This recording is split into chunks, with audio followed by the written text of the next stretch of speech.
Hey, folks, good evening, and thanks for joining me on Phantoms and Monsters Radio. I welcome you and all new listeners and members to the chat or to the channel, as well as first timers in the chat. And I hope that you can find tonight's subject and reports interesting. We had a bit of a screw up last week, but things are okay now, hopefully. So let's see if we can get through this. Now, gruesome humanoids, crawlers, ghouls, and gollums. Now, throughout the world, people have reported encounters with freakish, pale humanoid creatures that defy taxonomic classification. Now, over the past 2 decades, a new type of unknown humanoid cryptid has emerged. Now, these sightings represent a specific form of mythology that aligns with the earlier emergence of native traditions and indigenous lore. Now, these beings are not what people call creepypasta. They are entities born from a unique blend of urban legend with origins on the internet. Now, about 2012, an incredible phenomenon began to unfold as internet users started earnestly reporting frightening encounters with emaciated, pale, hairless humanoids that primarily crawled on all fours. Now, consequently, various obscure adaptations of these cryptid humanoids began to surface. But since then, a significant number of credible witnesses have claimed to have seen these beings, despite many appearing to be unaware of the urban legends. So, what's happening? Are we witnessing thought form or tulpa manifestations of these humanoids? If so, one must wonder or ponder what came first, the monster or the myth? Ask yourself, are these humanoids actual corporeal beings manifested by human mind and perceivable by others? Or are we witnessing the nexus of an unknown and monstrous humanoid species? You know, I wrote a book about this, the meme humanoids, and I really have no idea what we're dealing with. Uh, People see these things and keep reporting them, and it's been going now for over a decade. So they're, people are definitely seeing something. So listen to the reports, and we'll go from there and form your own opinion. But before I go any further, I want to mention that this channel is made possible by you clicking on the subscribe and like buttons and by sharing our programming. If you're watching us on YouTube, the super chat and super thanks donations are appreciated. You can click the dollar icon located below the chat box. Other donation links are also shown in the description. And thanks for your consideration. Now, your comments are always welcome. Tell me which accounts you find interesting in the presentation or suggestions for upcoming shows. I want to thank our chat moderators, Bernadette, Marla, Thomas, and Mike. Also want to thank Kevin and Mary at ESP. Now, if you're in the chat and do have a question, please use all caps, and we'll make an attempt to get to each one of them after my presentation. So, in this first account, a couple was driving at night in central Illinois when they observed a pale crawler humanoid peering from behind a tree. The witness's friend later encountered a similar humanoid. So they write to me and state, "Hello, sir. A couple of years back, my boyfriend and I were driving on the country back roads of central Illinois near Bloomington. It was about 9 o'clock p.m., cold and rainy, mid October, large wooded areas all around. We were in mid conversation when we both cut off at the same time and we were overcome with dread. To the right of the road was a 6 to 7 foot tall pale humanoid. Its arms were disproportionately long and thin. It didn't have any discernible facial features. It peered out from behind a tree and looked directly at us. We were silent for about 30 seconds, and I finally said, did you see?" And my boyfriend says, "Thank God you said something. I thought I was crazy." A few days later, our two friends were hanging out in their car at one of the local park areas, surrounded by woods and cornfields. The fields were recently harvested, so you could see all the way to the tree line. They said they saw something pale and incredibly thin and humanoid across the field. It ran kind of like a dog and it disappeared into the woods within seconds. At first, I thought it might be something different because I thought that what I saw was more humanoid. Then I discovered that thousands of people have reported seeing pale humanoids, naked, lanking things that move like dogs. There's apparently particularly a lot of sightings in Illinois, so that part adds up as well. Lots of reports from the 50s and 60s of pale humanoids as well. Really makes you wonder. Anyway, I am convinced there's an undiscovered humanoid living in America. We haven't proved that they exist because they're so fast and silent. They also hide in abandoned buildings, caves, and mines. I had read several of the posts on your site and see you wrote a book about these humanoids. So, in this next account, the witness details his sighting of a naked, glowing white crawler humanoid accompanied by a horned being while driving at night. Hoof prints in the mud were found the next day. And this came from Fams of Monsters radio listeners as well. Now, your YouTube, he states, your YouTube video couldn't have come at a better time about crawler humanoids, as I've been increasingly interested in the topic lately because of the possible sighting of one about a year ago. I was driving in the middle of nowhere in the country when I saw this very tall, extremely emaciated, limbs seemingly inches thick, naked, white to the point of glowing man. It turned away from the headlights just as we came upon it on the side of the road and proceeded to walk through a field towards a wetland refuge, which is further towards literally nowhere. There was no reason for anyone to be there, and the nearest house is roughly a mile away. Now, when we saw the car camera, we couldn't see it as it was just out of view, but we found the goat horn thing peeking out of some bushes. It had to have been tall as well, as it was sitting in the ditch poking out of some tall, thick trees or weeds.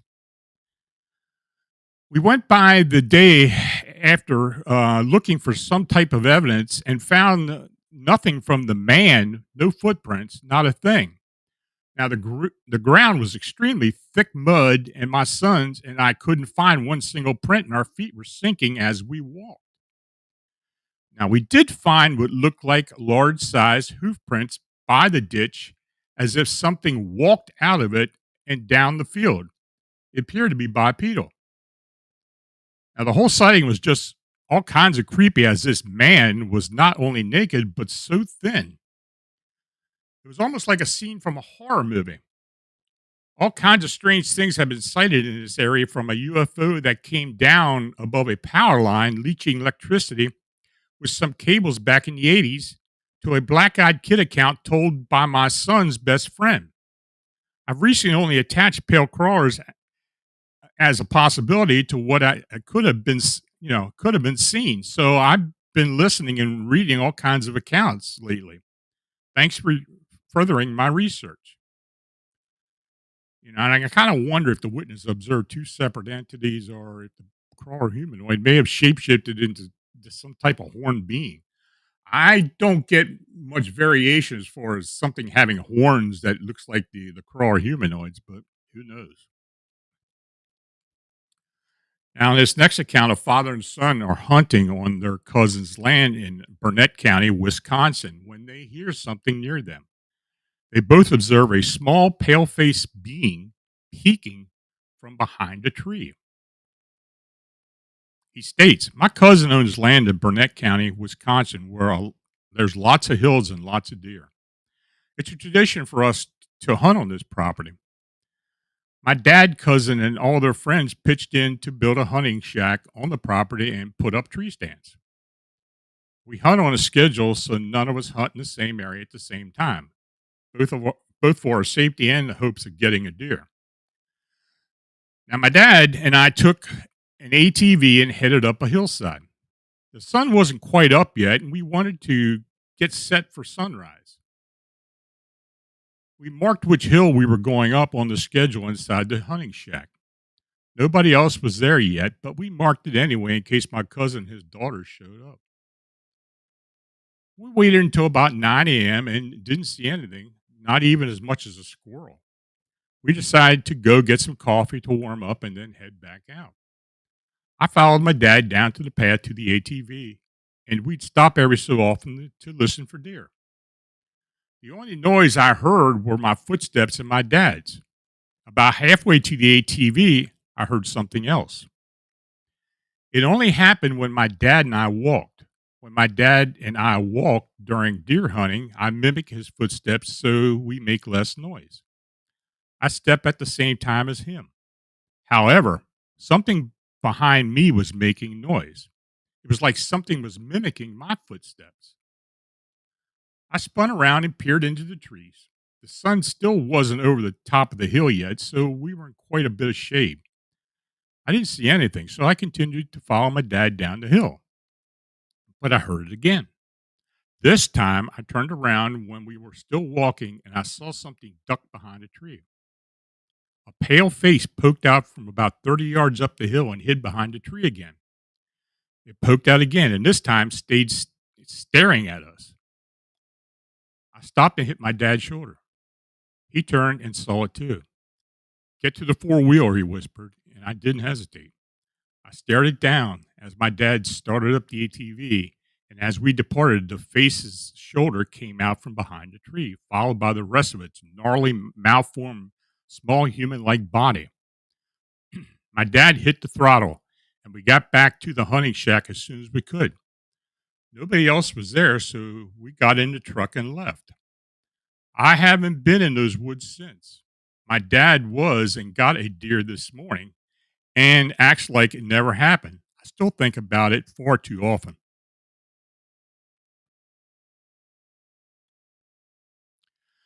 Now, in this next account, a summer camper teen and a friend were involved with a night game when they see a very tall, human like being, either dressed in white or naturally white. Spooky sighting.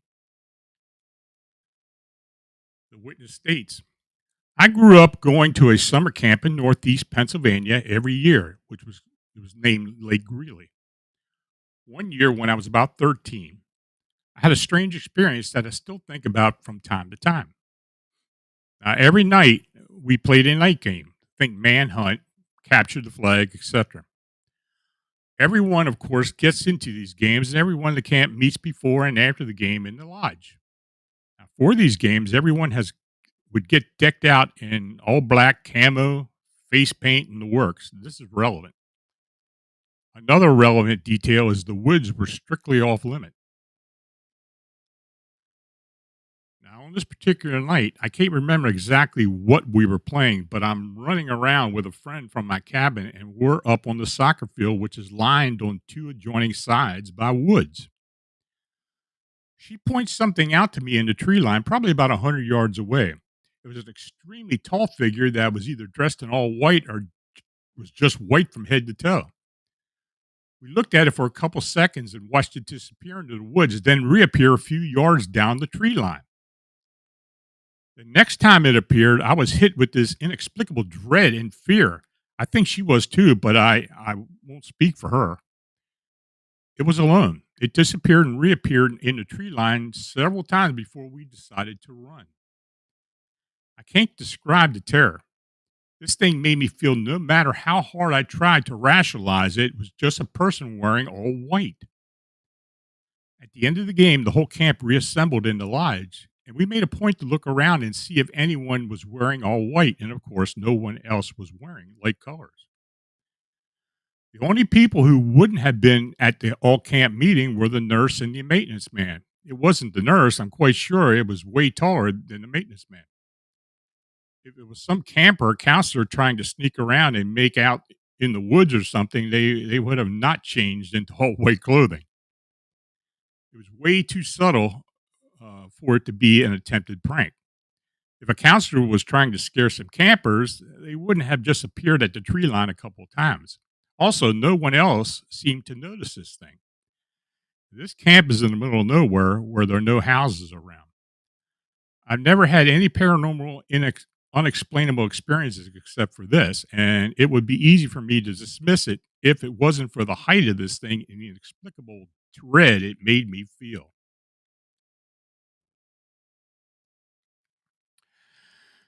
Now, in this next account, a U.S. serviceman stationed at a base in Iraq recalls a tall, dark demon humanoid that has infiltrated the facility. The locals called it the God of Death. Now, the witness states, I'm recalling my friend's story to the best of my ability. This is all classified according to him. He was stationed at a base in Iraq. The base was surrounded by a wall that had a guard post at various locations around the wall, and one or two other locations where soldiers would keep post, including barracks. There was also a big abandoned warehouse on the base that was not being used. It had huge, heavy doors that opened outward from the middle, which were always closed. Soldiers had to walk past this warehouse when switching posts. Well, one night when my buddy was in his barracks, gunshots went off. Everyone rushed to get geared up and figure out what was going on. Once they figured out the gunshots came from inside the base, they went to the location of the shots. Two soldiers were posted up, guns pointed at the old warehouse, and were freaked out. One of the doors to the warehouse was pushed slightly open. They yelled at the two soldiers to see what was going on, but the guys didn't budge. They said they saw something big and black was just running inside the warehouse. Once they calmed the two guys down, they did a sweep of the warehouse and found nothing. It took two soldiers to push the door shut again. The next night, there was screaming coming from inside the warehouse. They did a sweep, nothing. The next night, more screams. On the third night, another group of soldiers shifting locations opened fire. They basically had the same story as the first group. They said it was fast and basically moved faster than they could aim or shoot. Again, the door was pushed open. It took two guys to close it. After this went on for a while, the soldiers were found mentally healthy. A bigger investigation was set up. They pointed at some special cameras at the entrance to the warehouse, some set up by some guys outside, and waited for something to happen. Well, one night the door was pushed open on camera, and there was a demon that stepped out and started screaming bloody murder. The guards opened fire, and the thing sprinted fast faster than humanly possible back into the warehouse. Both doors were flung open and the thing just screamed. More soldiers came and did a sweep, but there was nothing. Around this time, the soldiers at the base started to piece a few things together. They had always known that a village near the base had a curfew and no one stayed out of their house past nightfall. So some went to investigate why. Long story short, the villagers told them that there was a god of death in the area and they dread not stay out past nightfall. Around the time they learned this, a special team came in with more equipment. Some bigger gunners were sent in, including my buddy with special recording equipment. They dragged the big doors open and set up inside the warehouse. It was pitch black, but they could see with their equipment. They set up so two guys sat facing each other, making a square of four guys total. About 4 hours went by without anything happening. Then the guy across from my buddy started making a hand signal. He was signaling that something was behind my friend. The guy to the right of my buddy was dozing off, and another soldier across from my friend was perfectly still. And my friend did a 180 from his chair to a crouched position, giving him room and the guy across from him to open fire. They said when he turned around, he just saw this demon humanoid about 9 feet tall with piercing eyes and as menacing as possible.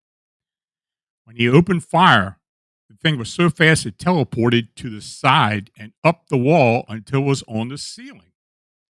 They continued to open fire, but the thing was fast and kept appearing behind each of the soldiers, endangering them. Eventually, the soldiers got the equipment and abandoned the building. The camera captured everything. My friend was debriefed and told to never speak of it again. The building was demolished. The villagers related the demon to an old mass grave near the base, which after the events above was dug up and everyone was given a proper burial. I, without a doubt, did not recall anything correctly. I did not recall everything correctly. His version had way more detail. The way my buddy tells his story is so convincing and detailed that it's hard not to believe him, but the story is so incredible that it's very hard to believe at the same time. I wish I could get more out of him to type it out because it's simply amazing.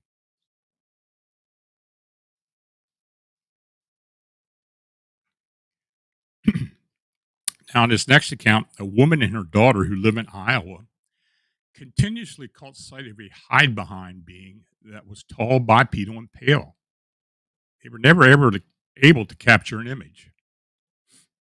So the witness states, "Hello, my daughter and I regularly see a hide behind from my kitchen window. We were living in northeastern Iowa near the Mississippi River. What we saw was 7 to 8 foot tall bipedal with muscular arms and legs and humanoid. It was pale and hairless. It would lean out from behind a tree in the forest behind our house.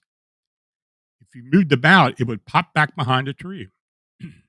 We never saw more than one at a time, but there seemed to be more than one as height varied. Now, we sometimes saw it multiple times a day, but the behavior was always the same. It seemed wary of us, but if we strayed out of sight, it would lean out into the view for a few seconds at a time. When we sent the dog out, it would run off into the forest after it, but never chased it into view, so that told us nothing. I viewed it through a rifle scope and got a good long look at it silhouetted against the snow behind the trees. It was creepy, like a slender man or something. I could determine the height by going out and measuring the trees we saw it next to. I, of course, did not shoot it since you should not shoot what you cannot identify. And the only large bipedal hereabouts are people, though nothing human is that tall or narrow. We knew the local legends, and this matched the description and behavior. We dug out our trail camera and put the but the mysterious being was never recorded. I tried to take photographs of it, but when I thought that I had captured it on camera or on my phone, nothing was ever there. That was 5 years ago, and we have since moved away and now live in Alabama."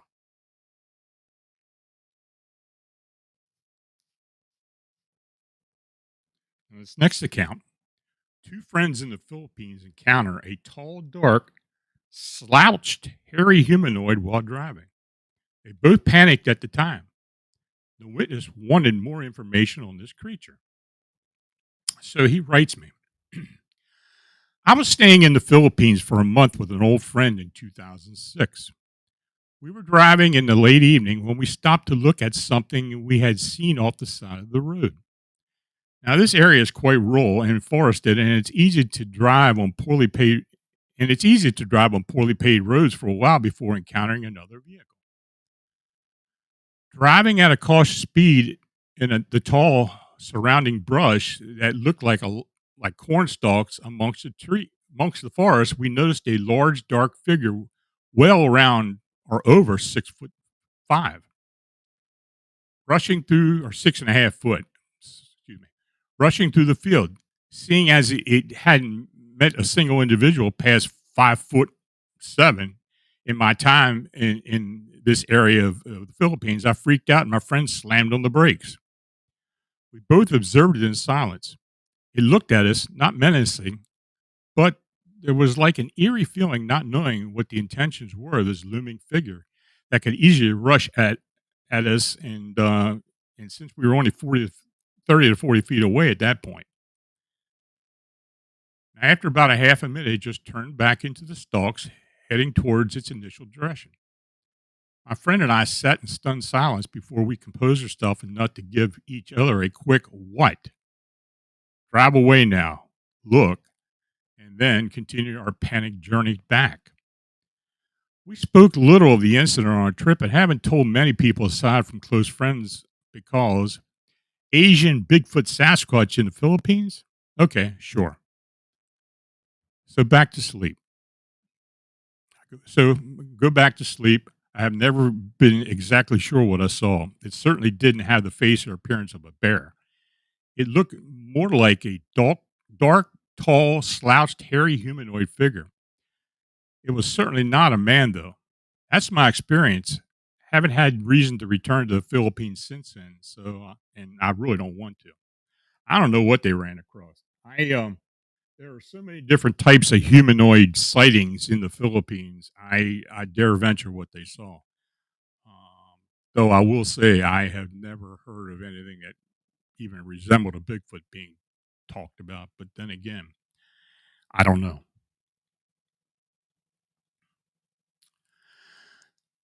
Now, in this next account, the witnesses who were living in Soviet Belarus at the time saw a hairless, pale humanoid through their window. After reporting it to the KGB, they were forced to relocate and remain quiet. So he states, I never saw a UFO, but I saw an entity mostly associated with UFOs. I grew up in USSR, in now northern Belarus, until I was 13 years old. I now live in the United States. 41 years ago, my mother and I saw an entity outside looking in at us through the window. It was hairless, pale white, with huge bulging black eyes and had teeth that were very small, very well spaced, skinny, and pointed, almost like an anglerfish. We hid for hours until we heard my father drive towards the house. We both looked out the window to see the being and then stood up from behind a wall. It was much taller than a human and it was hiding behind the wall, and I believe it was waiting for us to come outside. My father drove up the driveway and he saw the silhouette of its body from the back. It was hunched over, staring at the car. My father saw it in the headlights and what it looked like perfectly. He drove at it and it ran away into the brush around the house. It never made a sound. It seemed smart but cautious, and the overwhelming feeling I got that night was that it was vicious and violent. My parents spoke with the police as they were so horrified about the encounter. Then, after speaking to the KGB, we were relocated and forced never to speak of the event to anyone. Within 30 hours, I was living in a new home nearly 100 kilometers away. I have searched for many years for an explanation. I've spoken with government officials in Belarus. I have interviewed people who live near our home more than about 10 years ago, but I have no answers. So I did talk to the witness. The KGB, which is State Security Committee of the Republic of Belarus at the time, was very paranoid when there was an unexplained sighting. But this incident seems to be a bit over the top. Were they hiding something? I don't know. But since he lived in the United States, I was able to call him and talk to him. Now, this next account, two brothers are hiking in the woods near their home in Northumberland County, Pennsylvania. Well, one of the pair encounters a large, lanky, pale being that soon vanishes. So he writes, Sir, about 3 years ago, I had a strange encounter in the length of woods that borders my house in Northumberland County, Pennsylvania, near Ellisburg. It was winter, and I was on one of my routine hikes with my brother. We would periodically stop and rest, listening to the sounds of the forest. We were climbing a steep hill and having a hell of a time with it. Our march was halted when I stepped into a pothole, and when I finally dragged my foot out, we decided to take a breather. That's when I saw it. We were just standing there making small talk when out of the corner of my eye I saw a figure. I turned and saw a large, lanky creature watching us from above the hill. The very instant my gaze fixed on it, it began to barrel down the hill at us. I tried to run or even alert my brother, but I couldn't move. I was paralyzed with fear. I heard my brother ask, "What's the matter?" But I couldn't tell him because I didn't know. I didn't know what I was looking at. I was finally able to break my paralysis, and I was about to tell him when what was happening, when then it was gone. Just poof, like smoke in the wind. I hauled my butt out of there. If I was to describe the thing, I would say it was about 6'6". It had a slim build and it was completely nude. Its body was pale. I never caught sight of its face or any reproductive parts, but I have the feeling it was male. Every time I look back at it, I try to analyze what it might have been, and I always come up short. I can't come up with a believable or concrete explanation. I sometimes doubt I saw anything at all. Granted, this is not the first strange experience I've had in the woods. This disembodied baby's cry come to mind. Now, I had to ask, was it a flesh and blood hominid or an apparition or possibly a multidimensional being? Or maybe something completely different. A while ago, I received another interesting but very brief account from a reader in Pennsylvania. She stated that she witnessed what looked like a feral human while in the vicinity of Teodocton State Forest, which is in Lycoming County, which is in the area, same northern central Pennsylvania, during the late 1970s. This being was described as only 4 foot tall with reddish hair all over the body, though sparse on the chest where she noticed that she thought were breasts. Now, the facial features were human in all respects. Now, the hominin stood for a few seconds, making no sound, turned to its left, took a step, and faded away as if it were walking through a wall of water. The email didn't go into much more detail, but she did state that the area did have old ghost towns in it. And Sean Forker, who's part of our team, has talked to me about these ghost towns or abandoned towns in that area. He lives up in Williamsport. So I don't know. This particular hominin, I don't know if it was a small Bigfoot or what it was, but it didn't really seem by the description, but who knows. Now, in the next account, a couple are exploring an infamous bridge near Corydon, Indiana, when they hear a noise underneath the structure. They witness a pale, black-eyed humanoid squatted and digging. So the witness states, I was in Corydon, Indiana in the summer of 2017. My wife, now my ex, and I heard stories of the legend of Lickford Bridge and decided to check it out for ourselves. The story goes that back in the day, the man who used to own the land would take his workers to the bridge and slit their throats and dump their bodies into the river below. In more modern times, after the house was renovated along with the bridge, a father killed his young family and buried them underneath the porch before killing himself on the bridge. There are police records from that time, and you can see where the porch of the house had been dug up. So it was around 1 a.m. when we decided to go. It was a humid, rather hot summer night, and we were driving with the windows down in a black car. And as we turned down Lickford Road to go to the bridge, which was far back in the boonies, it began to get colder. By the time we arrived at the bridge, it was cold enough to see your breath. After crossing the bridge, we noticed what had to have been thousands of fireflies in the trees looking like Christmas lights. Even after going to the house, we never felt any sense of dread or fear, just a general spooky vibe from the abandoned building. Now, on the way back towards the bridge, as we were about to cross, we heard a noise off to our left down by the bank. I figured it sounded like a deer hoofing the ground or something along those lines. And as we went closer to investigate, it became clear it was the sound of digging and the dirt was occasionally thrown into the water. When I shined my flashlight down the bank, we saw what appeared to be a person in a squatted position and rapidly throwing dirt over their shoulder while digging.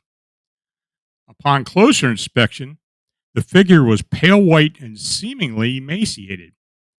As my light went up to its back and came closer to its head, it stopped digging and its head shot up quickly as it briefly turned its face towards us. All I remember seeing was sunken black eyes. We had to brake for the car. Now the black car was covered in dust from the dirt road leading to the bridge.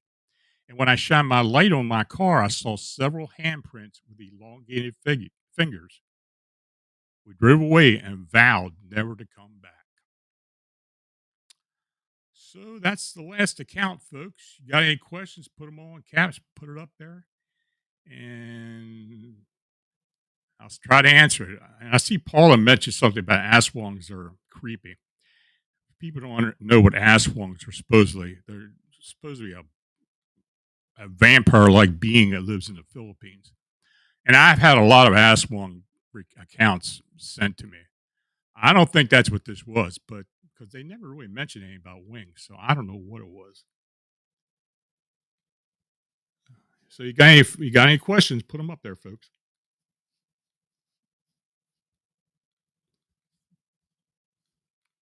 Sir Wolf. Hi, Lon. What do the native people say? I believe they are indigenous to the USA. No accounts elsewhere. Yeah, we've had accounts. There have been accounts worldwide. Not as many as there have been in the United States. Through my research for my book, um, it seems like most of the indigenous tribes that have something similar to this in their lore seem to think it was some type of manifestation of a ghost or, you know, that was spiritual, non corporeal. Um, but they really never gave it any names from what I could determine.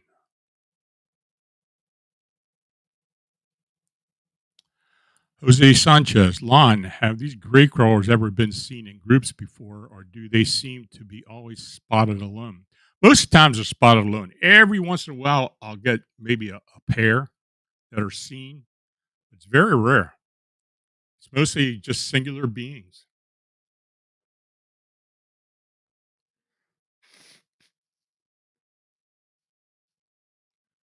Uh, Fakir Furt, could you describe a tulpa? A tulpa and a thought form are basically the same. It's a mind manifested entity. Um, in other words, the human mind manifests a being of some type. It's not spiritual. It's a manifested being from a person's mind, just like a poltergeist. A poltergeist is exactly the same thing. If somebody came up to me and said, "Well, a poltergeist is a tulpa or a thought form," I would say absolutely because that's basically what they are. Um, but there have been some research into tulpas and thought forms where a group of people have literally manifested these thought form type beings. So that's what a tulpa is. Uh, has it ever really been proven as to being able to be manifested through thought and through group thought or to that effect? Yeah, I guess to a point. But it's just another one of the mysteries that we just have not really figured out. We do know of a poltergeist, but as far as cryptids go, look, if you look at the research, if you look at the theory, I believe it's possible that it could happen, but we haven't any proof of it.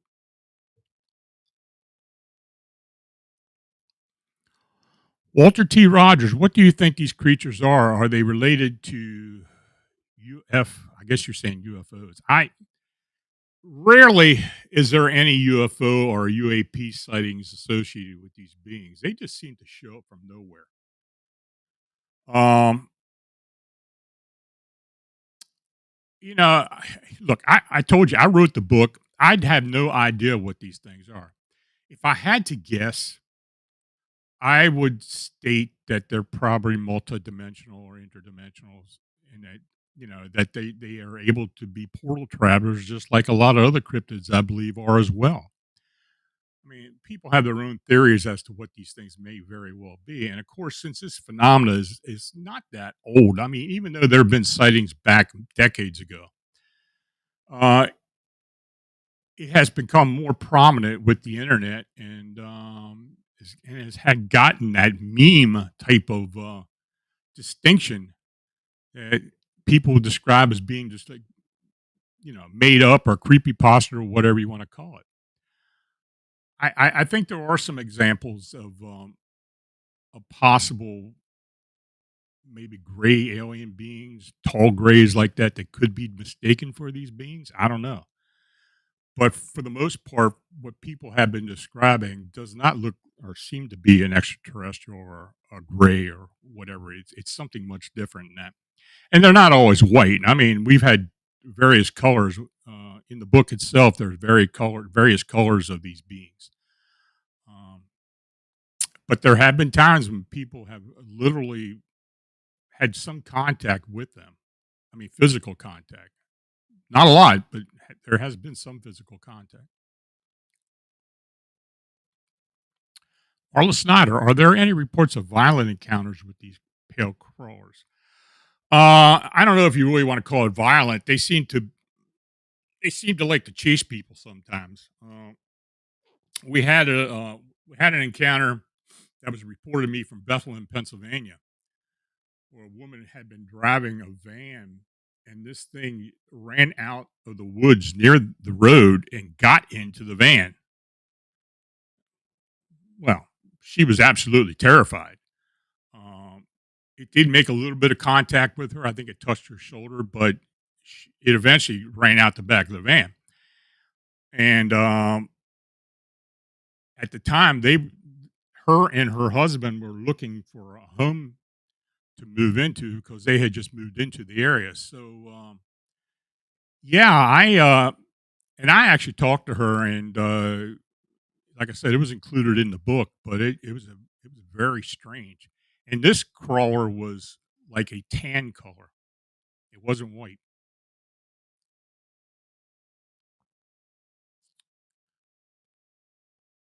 Paranormalism net. Have the pale crawlers ever been seen in areas of other cryptid sightings, and have there been recurring sightings in the same area? There have been recurring sightings, not a lot, but there have been a few. As far as being around other cryptids, not to the point where I believe that that they were associated with each other at all. There are areas where there's a lot of cryptid sightings.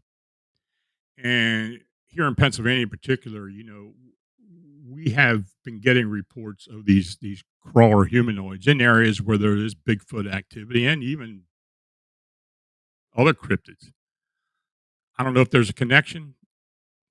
I see Nancy Malcolm has on there any connection to pale crawlers and Bigfoot. I really don't think there is.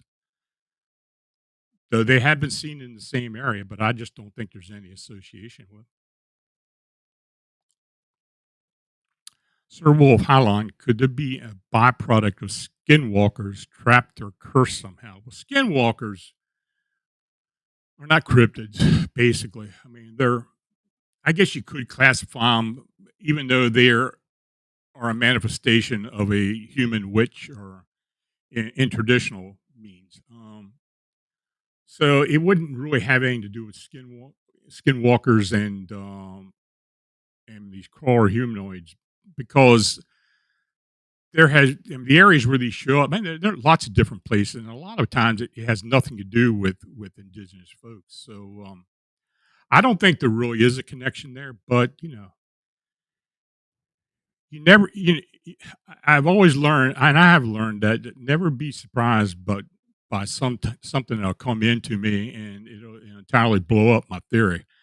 So maybe one time we'll get something, but at this point, I just really don't see a connection with them.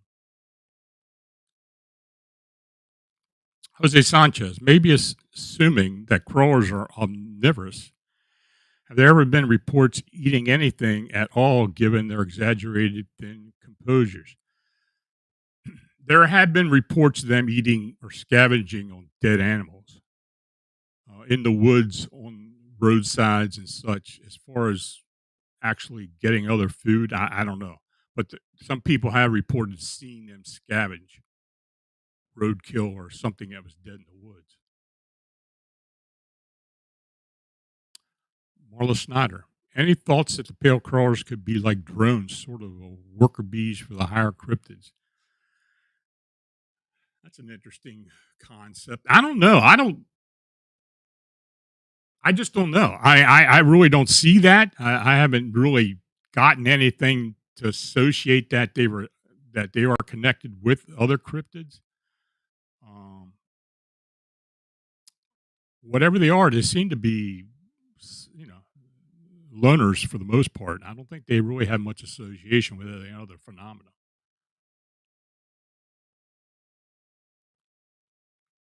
Jose Sanchez, have the crawlers ever been seen around suburbs or in abandoned fields, farmland most of the time?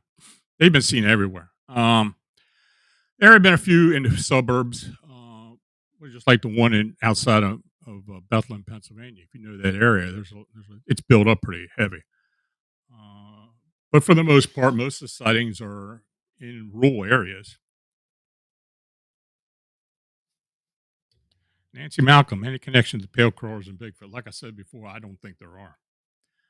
I just don't think there are.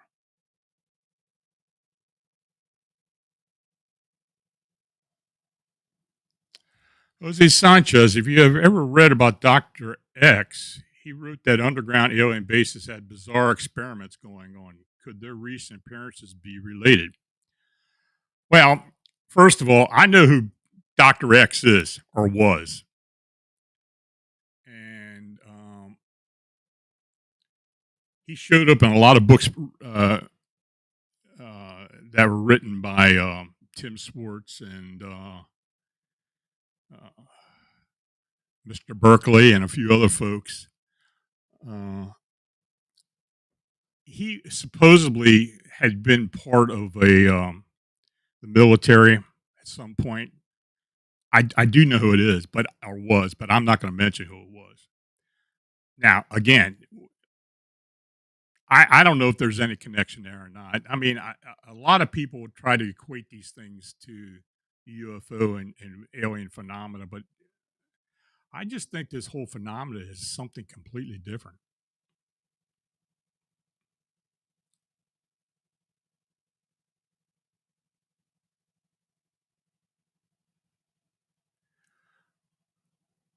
I see Jose Sanchez had up there. So that would make them biological, maybe not so much interdimensional than just theorizing. Well, look, the interdimensional beings, I believe, are biological. I look at the Mothman, I look at the Bigfoot, I look at the Dogman, and the cryptid canines. I believe they're biological, but I also believe they're interdimensional. I think they have abilities to move in and out somehow. But from all indications and the evidence that we have received from people, especially with Chicago in the Chicagoland area with the winged humanoids, there's something about them being biological, even though I believe they're interdimensional. I see paranormalism net posted up there to Jose about maybe they're not carbon based life forms. Yeah, they could. Maybe they aren't carbon based. We don't know. I mean, there are a lot of theories that a lot of living beings within the universe have are just not carbon based. Yeah, I believe that's possible. So, Cryptid 559. Have you ever heard of pale crawlers encounters along with fog? Um, yeah, occasionally I have. Why that is, I don't know if they use it for cover or what they do. But yeah, there have been a few in inclement weather or foggy weather.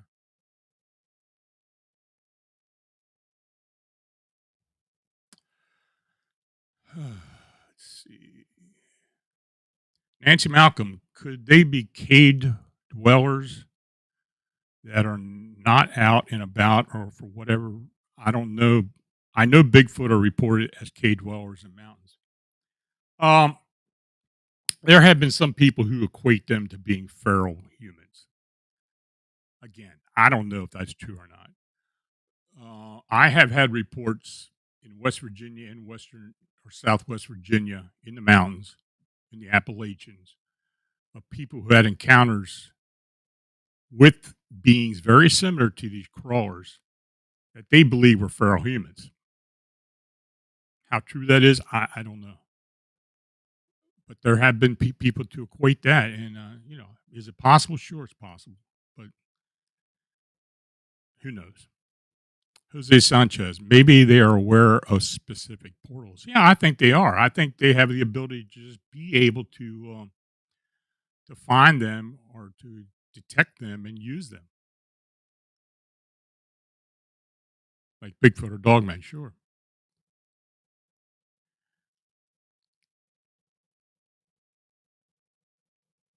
Alistair B. Have you ever heard of the created golem? Yeah, in Jewish or Hebrew tradition, golems are supposed to be avengers that are created by clay or dirt.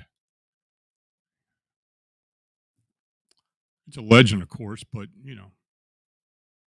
but it's in the Bible.